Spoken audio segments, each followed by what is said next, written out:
seni olen siis kalasteenikat teinud, streetliftingut. Osad räägivad, et tipsid mõjub ka bench pressi. Ja siis nüüd mõtlesin, et prooviks, kuidas bench press siis tuleb, kui pole vahepeal üldse harjutanud.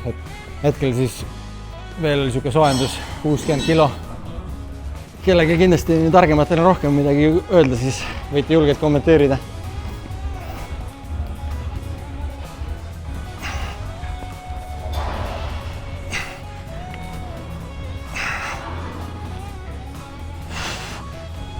Kurat, 60 kilo on easy. Ma ei tea, paneme 80 peale vaatame, mis ta annab. Võib-olla juba struggelin 80-ga, mis kunagi oli siis maks.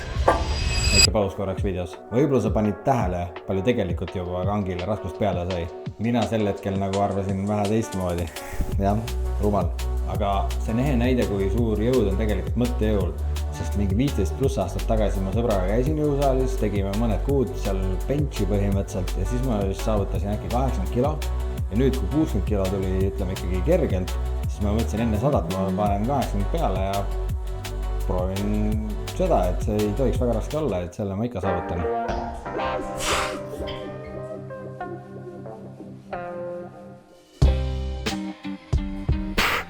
Kurat, see oli mingi täitsa vigane.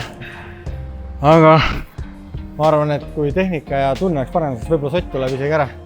Ma pean korraks läbi mõtlema seda. Vahepeal tegelikult juba 100 kilogrammi nii-öelda surusin ära. Kohe näha, et saalis ei käi. Panime 120 peale. Kahtlane, sest tehniliselt ma ei saa aru, kuidas seda kõike tegema peab. Sa tunnetad jaldadega? Ma ei tea, mis ma siin tunnetan. Nagu pepu. Vaata, ma alguses proovin ise lükata, siis ma tunnen ära. Oi, raisk, kui raske see. Nii.